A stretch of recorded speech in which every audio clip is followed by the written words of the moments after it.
everyone. Welcome back to Good Morning Black People with Morgan Reese. And I'm your amazing and fantastic host, Morgan Reese. And as we see, we got our main man, Dr. Andre Blaylock, back again for another round. About to do it again. After these messages, we're going to go right back, jump right on into it. You already know who he is after these messages.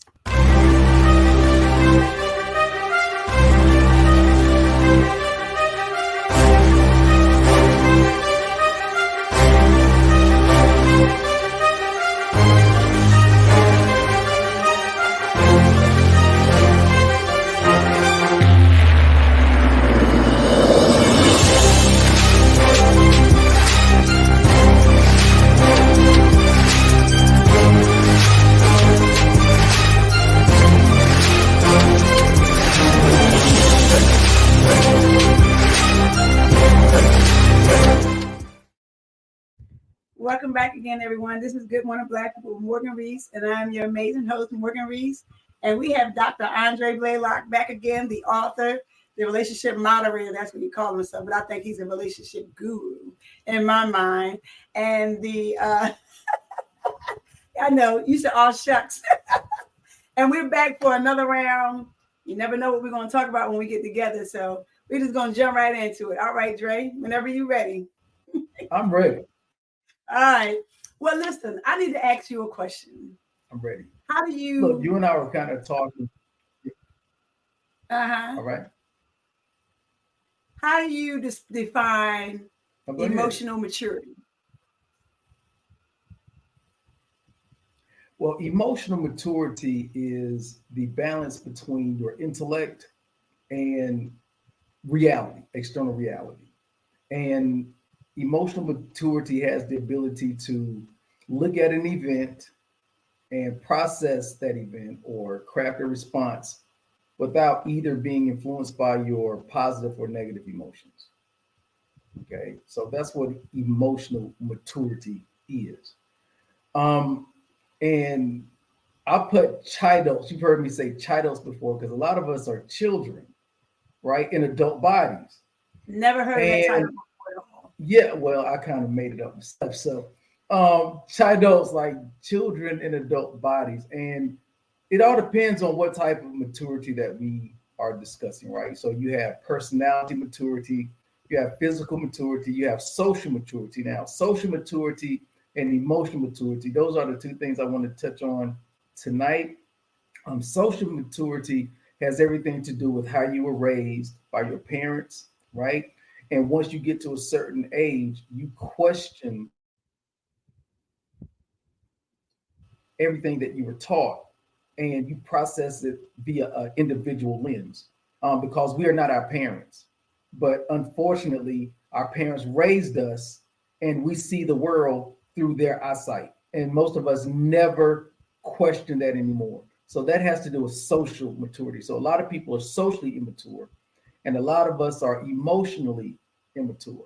And tonight I just want to talk about like maybe 6 or 7 traits that you can identify in yourself or others. And maybe as I list them in, you can just kind of talk about them individually and see where we go. What do you think? I think we can do that because I know us as adults, some people when they get a certain age, they say, I'm a grown man, I'm a grown woman. I don't need anybody to tell me what to do. I done been on this earth before. And I remember talking to an older uncle of mine, and he said, sweetie, sometimes most men don't even mature to their 60s. Most women don't mature to their 60s. So by you bringing this conversation up, it really has me thinking. So I'm ready to dive in. Let's do it. I'm ready too, because a lot of times, I was just asked today before this episode aired, what are some of the main reasons that relationships don't work? And a lot of people say, I'm smart, I'm real smart. And I'm like, well, your IQ is smart, but your EQ is very low. Your EQ determines how effective you're going to be in life. Your EQ has everything to do with how you treat people, how you respond to people, how you react. So it's very important we look at our emotional intelligence, because a lot of us just don't have it. So I made like 6 or 7. There's many more, but I'm like, okay, what are the 7 things that I could talk about with Morgan to kind of encapsulate everything? So number 1, and this has to do with immaturity, emotional immaturity. right? Okay. Lack of empathy. Okay, so a lot of people don't have the ability to understand how another person is feeling. They just look at how I'm feeling. You made me feel this way, and you process everything from that lens and that perspective. But an emotionally intelligent person would be like, okay, I know I said this. Morgan could be feeling that way. How can I tailor this response based upon this is how I feel, or this is how you made me feel? What do you think about that? Hmm. Well, you actually brought that up. That's a good thought because I had a friend of mine and we were talking about. So she says I'm very emotional. Actually, not just her. A lot of other people say I'm a very emotional person. I'm working on getting better. I promise you, I am. And she said that she was in a relationship with someone, and they were really needing her sympathy, her empathy, and she was just there, but she didn't know how to provide that. And I said, how do you not know how to provide that? And that's supposed to be your partner, because I look at it in relationships. Um, some relationships depends on the partner. They're selfish. They're only thinking about them and them Right, only. So if right, a person comes, whether they had a loss in their family or someone got hurt or whatever like that, that partner may not know how to empathize with them and give them that empathy and sympathize with them. Because there's a right, difference between sympathy and empathy. You can right, sympathize with someone and you can really be like emotional. And, like I say, when people tell me certain things and I say, well, I keep you in my prayers. I do that a lot.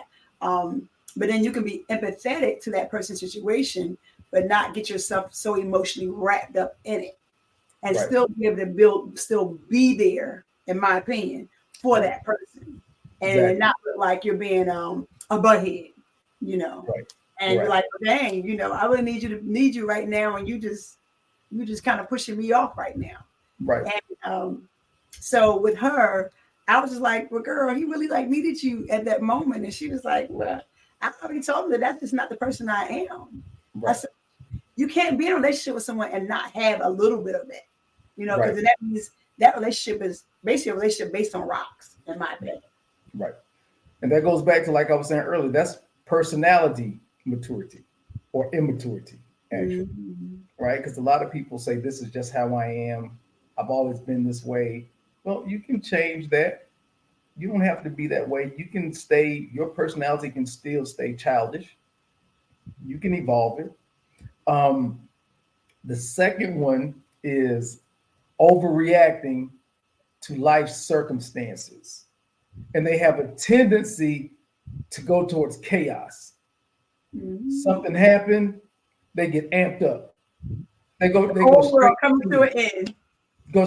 10. And it's just kind of like, wait a minute, that's a sign of emotional immaturity.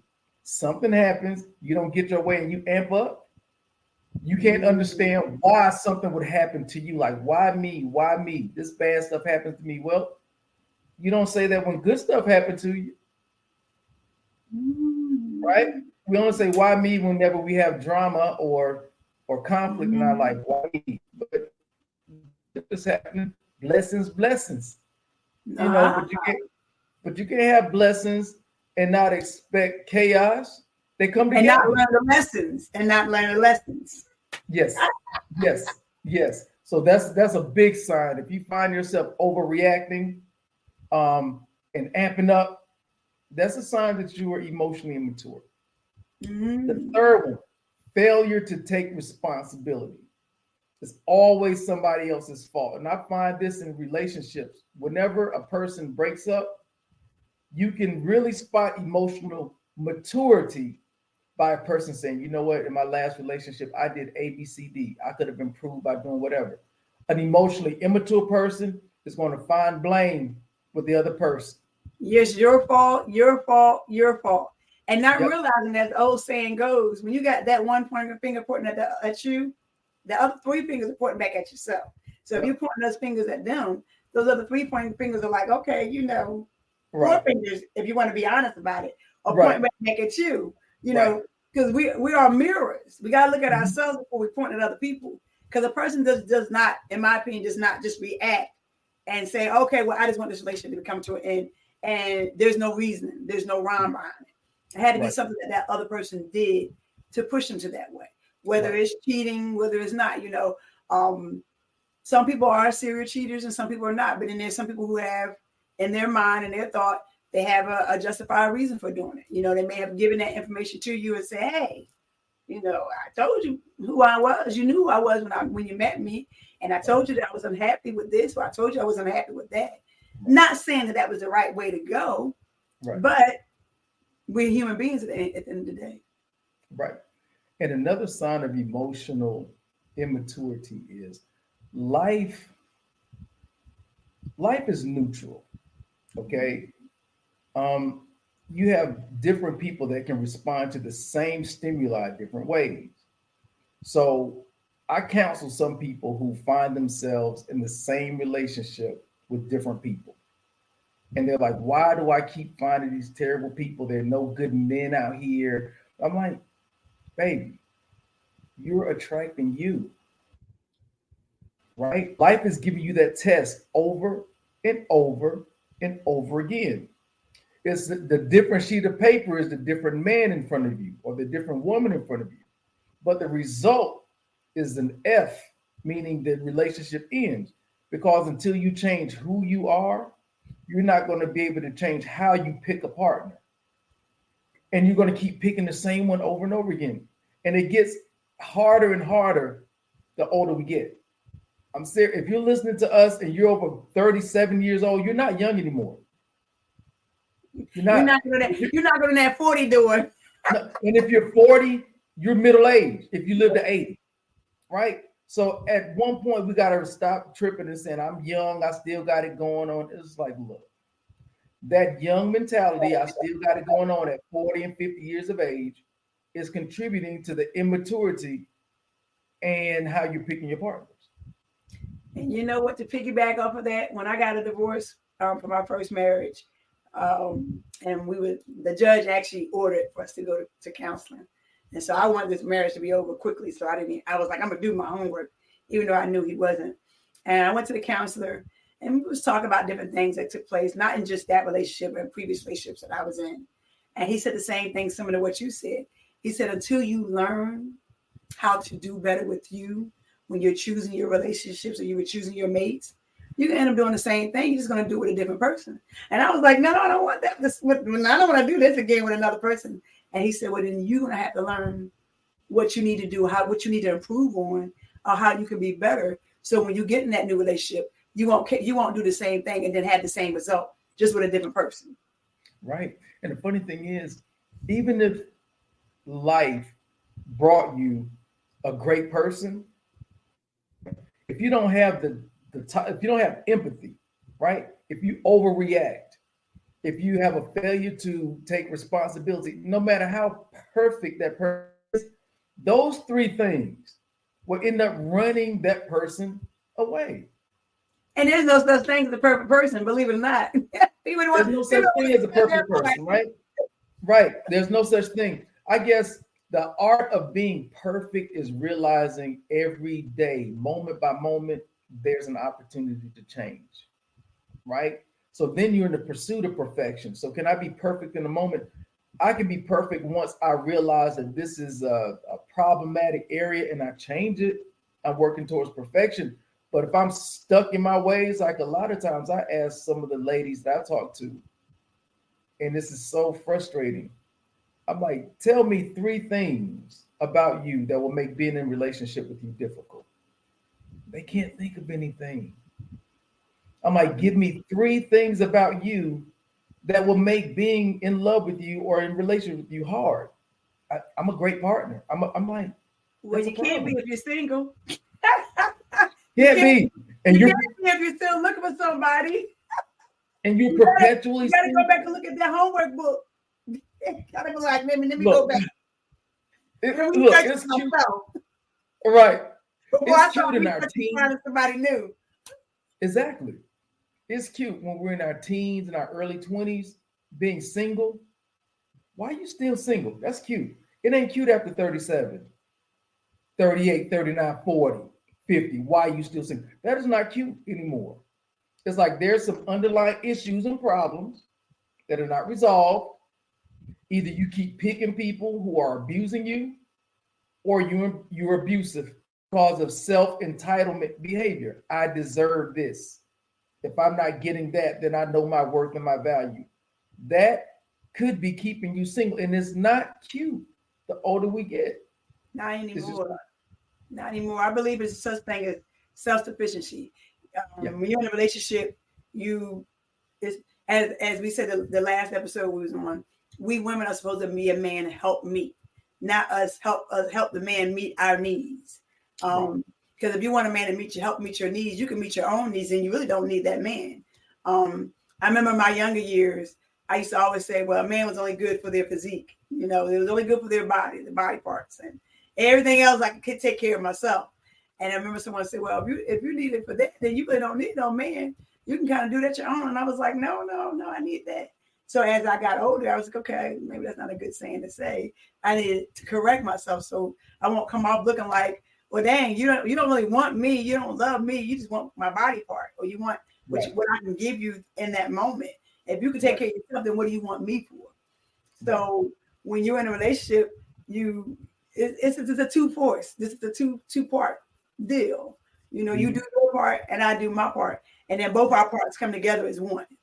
right, Um, and most women now, and even some men, I'm meeting some men and saying, I met a man said they want a sugar mama. I was like, that don't even sound right coming out of a man's mouth. To me, that doesn't sound right. It doesn't even sound right when a woman says, you need to find you a sugar daddy girl.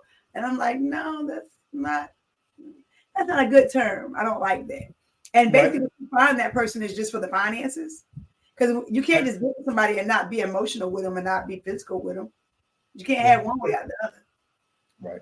Well, typically 18 to 24, that's sugar baby status.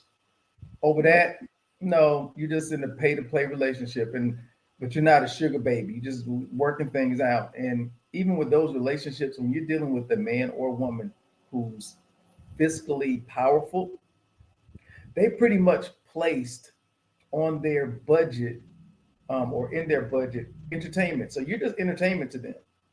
So it's like, okay, Right. well, I got, let's just say $5,000 this month. I'm going to blow on booty or whatever.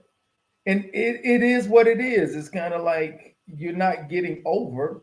Each person is being used. Like, okay, so you're not using her or him for his money or her money because they already have budgeted that. Where you come into problems is when you're expecting something else, like you're expecting a different type of emotional treatment. You know, I And you want the can't get that cuddling. I want when the fight. you're basically being paid for. Yeah, basically pay to play. I mean, let's just keep it real. Yeah. Okay. Number four, seeking immediate gratification. That's a sign of emotional immaturity. That shows up in I'm on the dating site. I expect a man or a woman to pay immediately to be in my presence. Okay, that's immediate gratification. It's kind of like, okay, my pushback to that is whoever asked the person out should be willing to pay. Okay. But if you're being asked out, if I ask you out and you say yes, you can't then dictate where I take you. You know what I True, mean? true, It's true. like, so I had somebody to say, well, I eat at Ruth's Chris or I eat at Morgan's all the time. I'm like, okay, well, if I don't want to take you there, if I want to take you to Red Lobster, I don't eat Red Lobster. Well, then you pay Yes, for us to go to we Morgan. won't be eating. Right. Well, I don't think you should go on a dinner date anyway for the first date. I mean, I think that's just, I don't think that's the best idea, but a sense of entitlement or seeking immediate gratification, we know what that means, right? Yeah, I do. I do. Um, wow. The tendency not to see beyond our own desires. Mhm. That's a sign of emotional immaturity. I know what I want. I know what I need. I know what I deserve.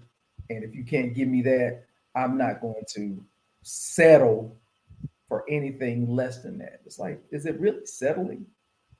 It's like going back up to right that seeking immediate gratification. Like, okay, there has to be a value proposition. When I first meet you, within the first month, the first 4 weeks, you don't have that.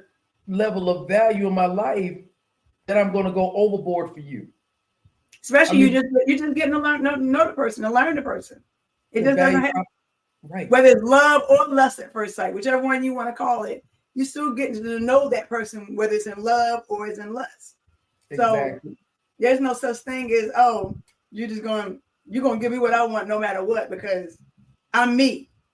Right. So then you can Right. be you, and I'm gonna be me, but you're not gonna get what you want until I get to know who you are.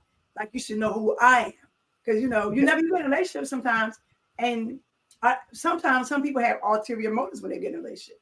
So for that person to want or say, well, that's what I'm entitled to. Again, we're going back to the entitlement. That's where our young people get this entitlement thing from. Because sometimes they watch their older parents or they watch their aunts or their uncles still trying to be young and down with them. And they're like, baby girl, you got to do this, you got to do that. Or young man, look, come here, little fella, let me tell you this. That's how you get a woman. That's what you do for a woman. They're not teaching them. Again, we got to go back to those traditional values, though. See? They got to go back a little bit. Yeah. Again, social maturity. Wow. Because your uncle, your mama, your daddy, they tell you all that stuff. But if you perpetuate that stuff in your adulthood and you never questioned it, maybe it worked for them, but it might not work for you.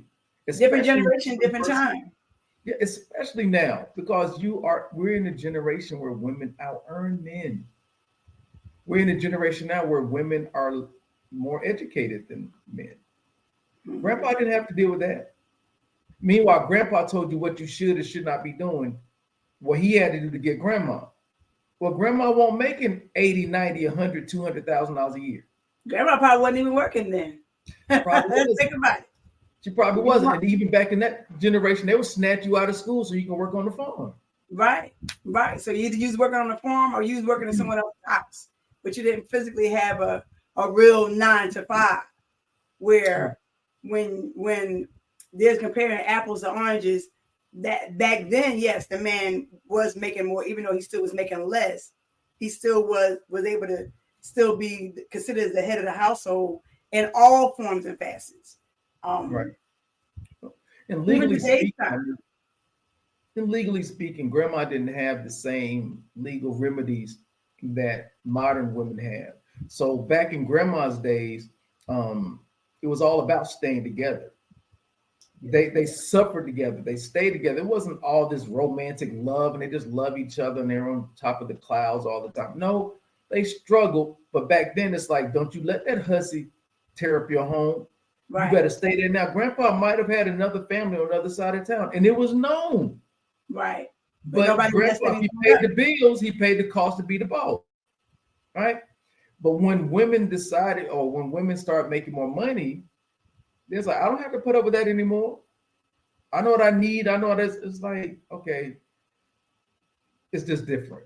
Okay. It's just definitely different. This generation is totally different from back then. When us ladies back then, we were some of us was raised up on the grandma and the aunts and the older people generation of their thing. But then as decades change, as generations change, like we're in 2023 and it's like we're going back in the full circle again. We're going backwards. Matter of fact, I was getting my nails done today and we was watching some videos and I was like, they don't play videos like they used to no more. And my nail tech was like, oh, you mean the booty popper thing? And I was like, no, I mean, that was then too. But, I didn't watch that then. And she said, well, that's all they're showing now. So it's basically come back in a full circle. That's the new thing. Women are kind of hurting their bodies or contouring their bodies to be this bodacious thing. You got to have the big booty. You got to have the big lips. You got to have the big boobs. And that's how I'm going to get that man and I'm going to keep that man. And while you over there talking whatever, you don't look like this. You don't got $200, $300 weave in your hair, and your hair ain't down to your back, and all that. I'm gonna be taking your man while you sitting there looking like boo boo the food. But it's like that doesn't last long either, because those things you went and got worked on, they ain't gonna last long. It's gonna deflate somewhere. Right. It used to be femininity was about a way a woman carried herself. It's the way she responded to life, to her man, to her community, to her children. Today, femininity is about what you look like, right? It's an attitude. You can listen back in the day, wet my whistle, You make my Yeah, love come down. yeah. You just listen to some of the ladies, the old school artists, the Jill Scotts, the Erica Badu's, how they talked about love and stuff. And then you got the ones today like lick my crack, stick my tongue in the booty hole. Like, I mean, it's like it's just devolved. It's like, okay, there's no class. None There's no whatsoever. And they're having their own kids. So they're teaching their own kids as they're growing up that this is going to be a normal thing when their kids get 18, 19, 20 years old. But unfortunately, as I always told my kids and my grandkids, old school right, never dies. right, Old school never dies. We can still listen to a Marvin Gaye album. We can still listen to a Teddy P album. We can still listen to the Delphonics, the Dells, and get a message of Luther, and still get that message. And it doesn't, even if they may have the same idea, the thought, it was clean with it. It wasn't so direct and so vulgar. right. The music that's going on today, it's for this generation, but it's just so vulgar. It's just like, oh, it's so direct. And it's like, there's no finesse. Yeah, and it fosters, and that's again staying back on top of that fosters is a type of emotional immaturity too. Maturity. Number 6, hostility, quick to anger, quick to attack people, quick to disagree, an unwillingness to separate the person from your emotions or their thoughts and feelings. Like you can disagree with me, and I can like, you know what? I'm not really liking the way you process that or how you feel about it. That don't mean I dislike you. Right. But these days, it's like if I disagree with you, I don't want nothing to do with you. And everybody angry at the world. You sleep on your side of the bed, I sleep on my side, or Yep. you get out the bed and I stay in the bed and I still be mad. No. Morgan, let me ask you this: how do you think, or how do you feel about dating several people at one time, getting to know different people, several people at one time during the dating process? How do you feel about that? I've actually done that before at one time. This generation is a little fearful to do it, because you're seeing a lot of people, their minds is not right. You got to literally do a full test, a psychological test, a physical test, a mental test, all that. But when you're in a dating scene and you date more than one person, to me, that's options, that's choices. Mhm. Because if I'm dating this one person and I'm still bringing that same information to the second person, I'm bringing it to the first person. And that first person is like, well, I'm gonna convince you to stick with me, and you leave that other person alone. Or in your mind, you're thinking, okay, well, I may hold on to them, but I also may hold on to that other person because it's kind of like a competition sometimes. Not meaning it for it to be like that, but it's like, who's gonna win the prize? And the prize is me. So when you're dating two people, you really can't give both of them your everything. You really just cannot give them your everything. Someone is going to be lacking somewhere. So you may give guy A or girl A everything, and girl B or guy B partial of everything. And as you're evolving in those relationships, eventually you're going to have to start narrowing down to one. Okay. Or if you decide to hold on to two, then you must not be ready to settle down. You're not ready to go to the next level to say, okay, I want to just be with just one person. Okay. I've done that before myself personally, where I've had multiple people, not just two at a time. And eventually someone either kicked their own selves out, or I said, oh, you know what? I don't think this is going to work any longer. I'm going to move on, not telling them who I'm moving on to. So look like these days, a lot of people are dating more than just one person, or they're being with just more than one person. And it doesn't make it right or wrong when you're dating. Especially if you're looking for a certain thing in a person, in a relationship, you got to be looking for something, because you can't just be dating more than one person and saying you're not looking for something. You're looking for something between one of those people. Okay. Do you think that's a sign of emotional maturity or immaturity? If I was immaturity, because it's like you want your cake and you eat it too, kind of, sort of, and like, well, maybe feel like I'm on top of the world because I have more than one person that's fighting for my attention or fighting for my time. But at that time, you're not thinking about that. You're just looking at it as you have more than one person. Okay. I think I'm on the other end of the spectrum. I think it's a sign of emotional maturity. Reason being is that if you look at dating as an opportunity to meet new and interesting people in order to gain a different perspective or learn something different, that means you don't go into the relationship with any expectations. The only expectations I would have is that you're going to act exactly how you are, right?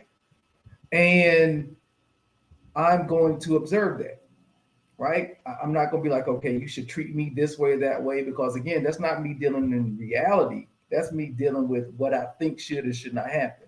And that, again, like I said, is a form of emotional immaturity, right? Mm-hmm. Emotional maturity is I can craft a response based upon reality, right? Without being either negatively or positively impacted by my emotions. So when Andrea is getting to know Reese, I'm just going to show up jovial. I'm going to show up, natural, like, okay, this is what I like to do. I'm not going to try to impress you. It's not whether you like me or dislike me. I hope you like me, but I'm not going to do things or perform for you to like me, right? Okay. I'm just going to act, and I want you to observe me in my natural habitat. Like you're at the zoo, and I'm looking at you. So I'm probably looking at several different people, just getting to know them. There's no sex involved. We ain't trying to do boost status, because I'm just sitting up there saying, how do you handle rejection? Okay, I'm going to ask you out, but I want to take you to Red Lobster. But you get all puffy because I should take you in your mind to Ruth's Chris. I'm watching that. That's a sense of entitlement, right? That's a sign of emotional immaturity. Right. You have to have your way, right? I'm looking at all those things. And then through the process of elimination, you arrive at the person that you have the best dialogue and communication with, and you're more alike than different. Opposites attract. That's true. Right. But then they attack once you go through that, after that honeymoon phase. Why do you do that? Why don't you do that? In other words, why are you not more like me? Well, when I'm dating you, I get to see all of that. But so then that goes back to changing. Now you're trying to change a person. That's what they say. You're trying to change, but it's like, no, whatever you see. Now, I'm not saying what you see is what you get, because once the value proposition is there, a person can change.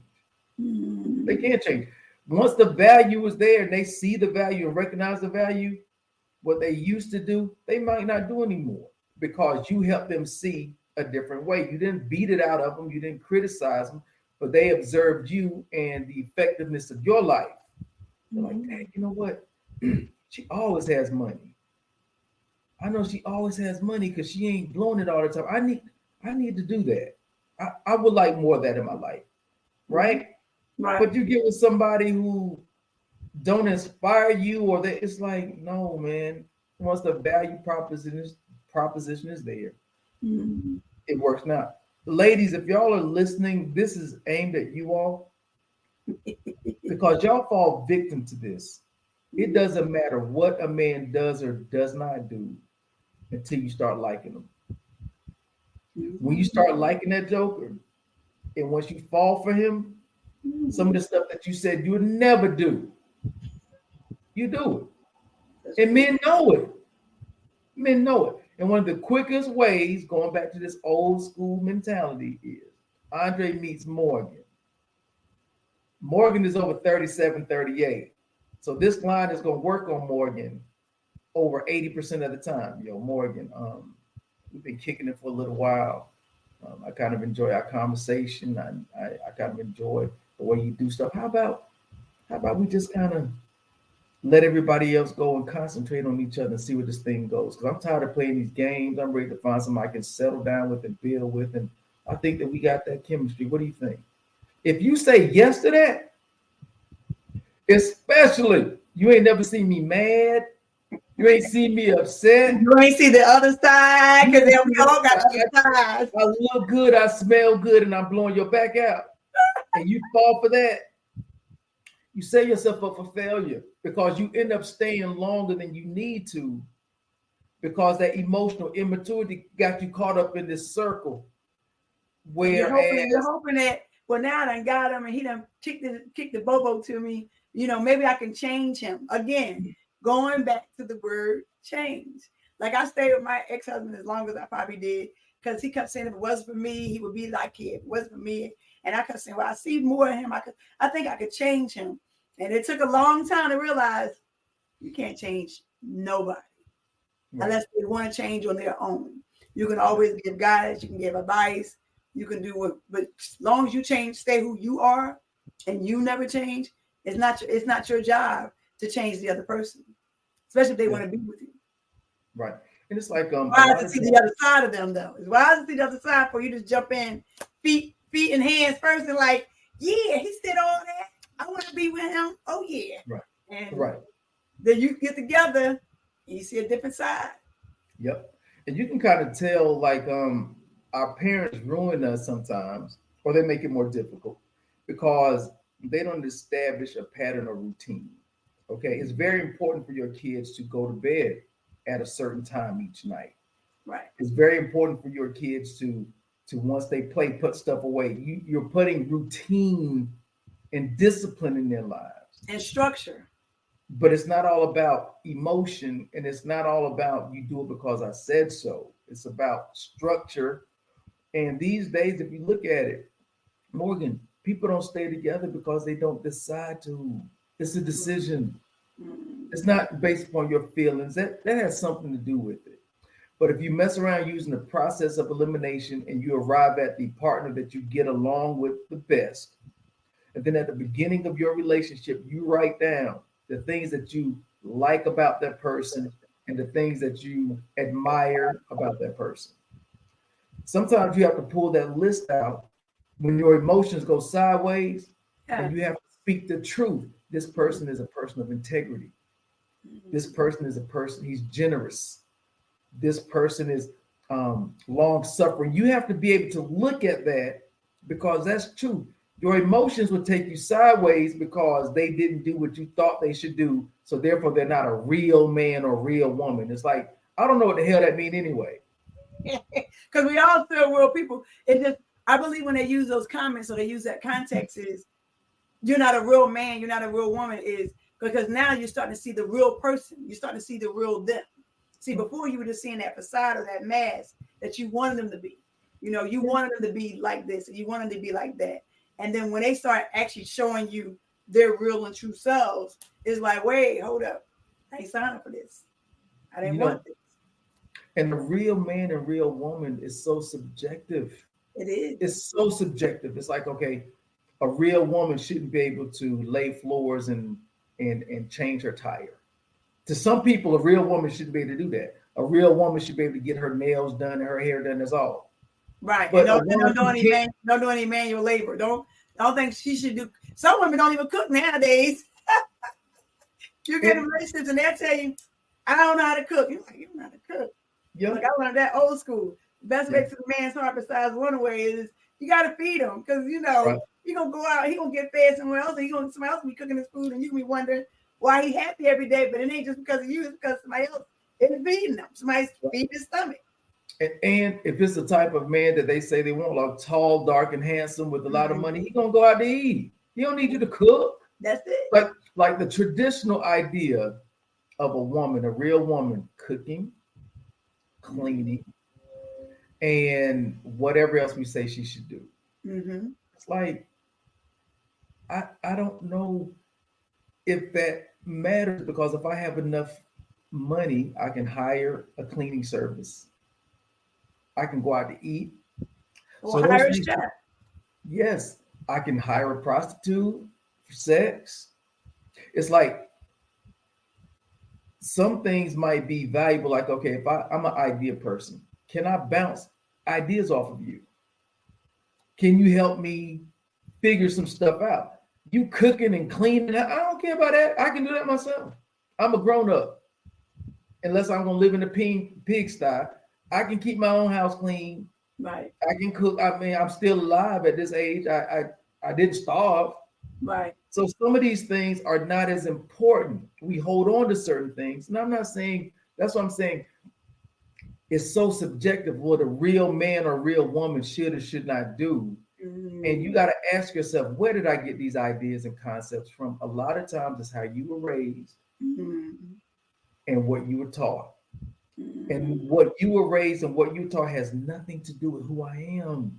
Yeah, Are because you going to get to know we're not our family members anymore. We are our own individual person with our own thought process and our own way right? of doing things. Right. Are you willing to get to know me? Because if you realize, like, okay, well, Dre, he doesn't fly off the handle.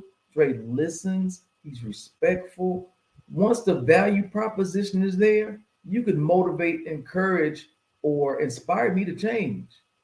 But you're just not going to do it like if it's not up there immediately. Again, going back to this, that seeking immediate gratification. If it's not there immediately, you're going to dismiss me. Well, chick, I don't know you. I treat my wallet like you treat your vagina. You don't give it up to just anybody.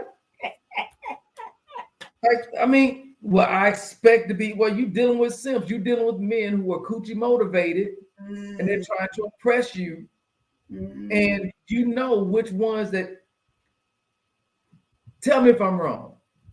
You might not be this trifling, but you know somebody that is. Women have men in their lineup that they use to supplement their entertainment budgets and their eating budgets. And you got them jokers in your friend zone. You know who to call to do what for you. Yeah, I got some friends that's like that, and I said, And you know they want more. right, but they only use them for those particular things. Yes, that's what I'm So saying. It's just kind of like, to me, okay, that's a user. That's a selfish user. it is, but I don't feel sorry for the guys like that either. I'm like, there's no value proposition. Quit. Okay, we were taught that the woman is the prize. You said it before. You're the prize. Well, my pushback is, unless you're willing to meet Andre, wine and dine Andre, and get down on your knee and propose marriage, Andre, you ain't choosing Jack. You're the prize. No, the man makes you the prize. You're not the prize just because you're a woman. It's like you have to be the prize and valuable to me. Because you're not willing to do all those things to get me and put a ring on me. You ain't willing to try to buy me a house and all this stuff. So no, you got to be worthy for me doing that to you. But a lot of men, we're taught that I got to perform for you and get you to like me. And one day, if you like me enough, you might give me some coochie. Right. And I'm like, no, man, no. And then if she get mad, he ain't getting nothing anyway. And then you done got married and everything. You know, made this relationship the way it is. And then you get with him and you're like, okay, we're gonna. And she's like, no, I don't feel like it today. I don't even bother today. And he's like, what?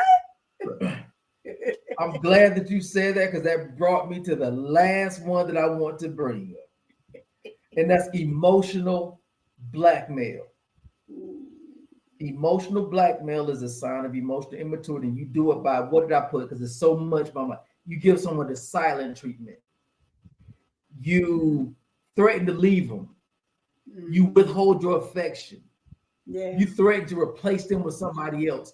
In other words, you use control, fear, or obligation against that person. Wow. That's a sign of emotional immaturity, right? And people do it. People do it all the time. It's like, I met people that was like, unfortunately for me, I was never that person.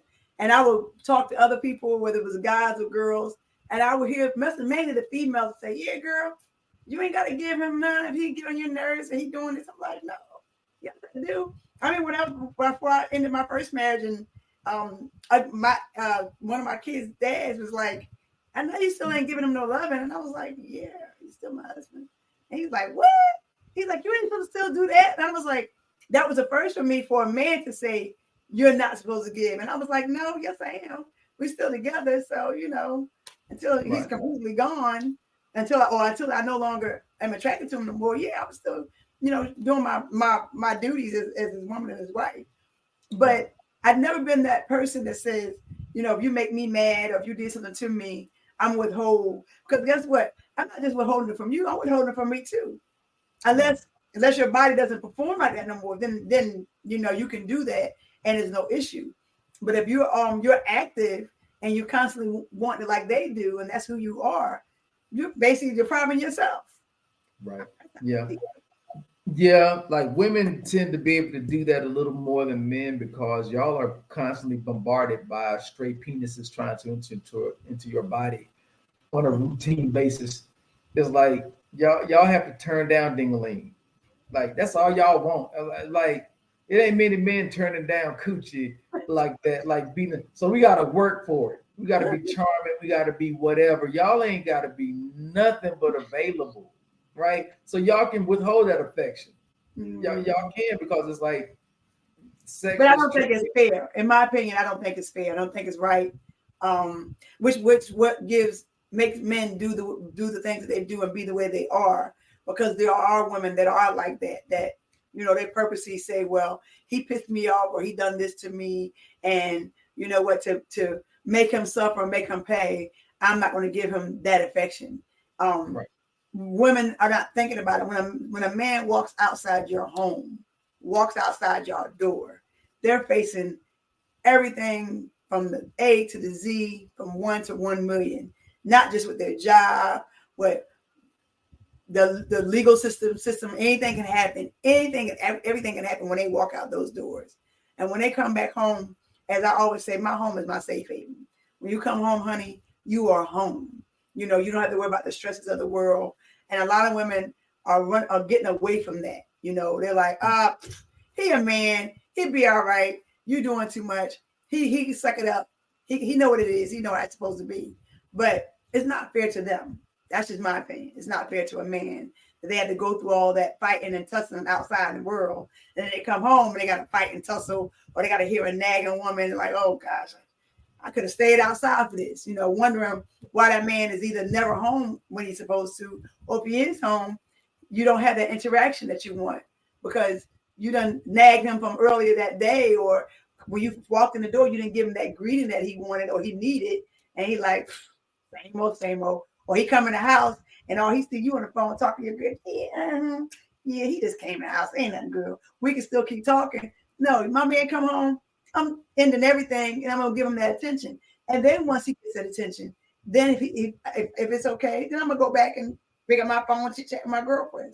But when he Right. comes to the house, his attention is supposed to be your attention. He's And that's supposed the to be one a priority. right. And that's one of the things. God, family, and then children and grandchildren. But if you're not getting him that attention, he's gonna get it from somewhere. I was dating before and I would be on the phone. Let's just say I'm you and I. We kicking, you my girl, whatever. And and then you come over. And okay, Friday night you come over, so we enjoy Friday night. We have a great time, whatever. You there Saturday, whatever. Have all day Saturday. Then Saturday you come back in or Saturday evening, and I'm on the phone. And then you're like, okay, well, babe, I'm tired. I'm sleepy. Let's go to bed. I'm like, I'm not sleepy. So you go upstairs and you come down on the phone talking. And then you come back down and say, excuse me, I'm over here. And okay, look, this might sound like a butthole move. However I am, whatever brings me joy and happiness before you meet me, those things are part of the man that you're getting to know and you're falling for, right? So with Andre Blaylock is going to come other women, but I know how to conduct myself around other women, right? So you ain't got many to say, girl, I was around him. He tried to squeeze my butt. He tried to you. There's not many women that can say that about me, okay? Because I know how to conduct myself. So when I'm getting to know you, if I talk on the phone, if I'm on the phone, I'm on the phone. Like we come, hey baby, what's up? Kiss me and go do what you do. I'll be Right, off in a minute unless it's something, it's an emergency. But I don't shut everything down when you come right. because you're going to expect me to do that from Every that time. point on, right? So it's like, no, if there's an emergency or you need to say something to me, you can say, babe, I got something. How long are you going to be on the phone? Right. When I'm dating someone, I'm training them and I'm being trained by them. So it's Mhm. like, if there's an emergency, I can stop. and give you the attention. But if it's not, I'm doing something. But then again, I'm watching Your when, response and reaction. when I'm getting to know a person. I'm a secure attachment style, but you've heard me say before, I'm a secure, but my secondary is dismissive, right? So I have to watch when I'm being dismissive. But if you're single in these streets today, most likely you are anxious or you're avoiding, because a lot of secure people are already in relationships and they tend to do relationships long term, right? So if I'm dating someone or getting to know her and she sends me a picture, but I don't respond, oh gosh, that's beautiful. Or I text you, you didn't text back. That's an anxious personality type. Now I could go either one or two different ways. I could either encourage that and try to pretend and perform like, oh baby, you all that, and be in your face. If that's not naturally who I am, when it shifts, you're gonna feel sideways, right? Right. My biggest thing is like just do you. Like be busy, just do you. I'm gonna see your life and see where I can fit in there and how I can benefit it. But I'm not trying to be your everything because you ain't gonna be my everything. It's too much stress. That is very, very. It's too much stress. Yeah. You know, That's more work than the actual job that you go out to make money with every day. it is. Right. If you my girl, you need to have some friends. You need to have male friends that you can go hang out with, because your male friends will tell you when you tripping, like, yeah, I see why Dre pissed off because you such and such. You can hear from them quicker than you can hear from me. Right. Right. Right. But that's the first thing we be shutting down in romantic relationships because of emotional immaturity. Right. Wow. So Dre, I want to come back the next time if we can do this again. We got to talk about cheating. We could do that. We could do that. We could do that. We got to, because it's prevalent. Most people who cheat do not get caught. And a lot of people think there's no reason that you should ever cheat, and that's a damn lie.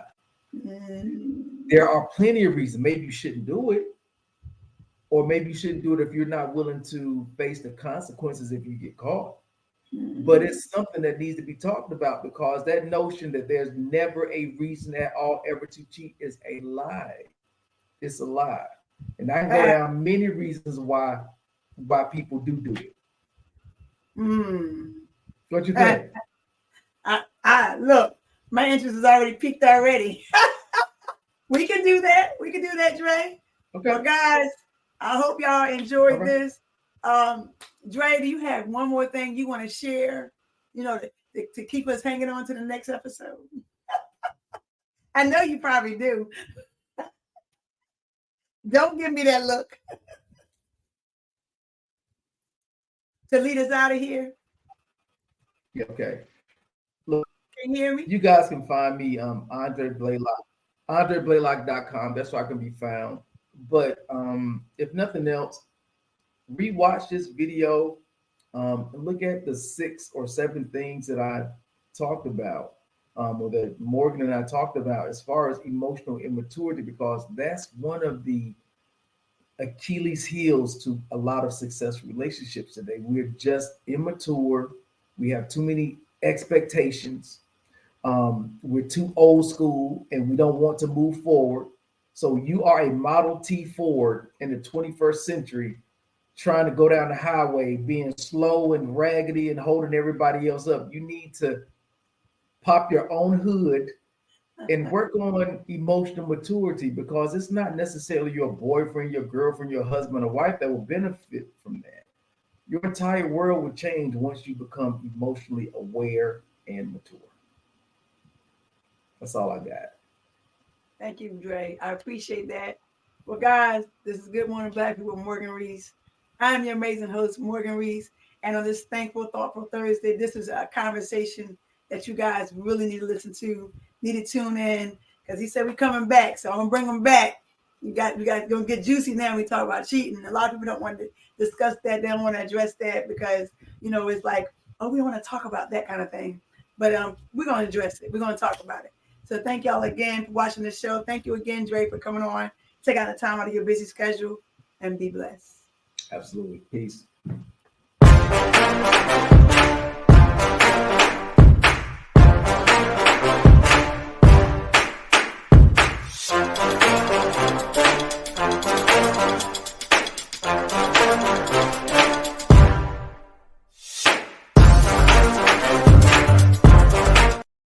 I'm Morgan Reese, inviting you to tune in weekly for some empowering, enlightening, and embracing conversations to kickstart your day on Good Morning Black People.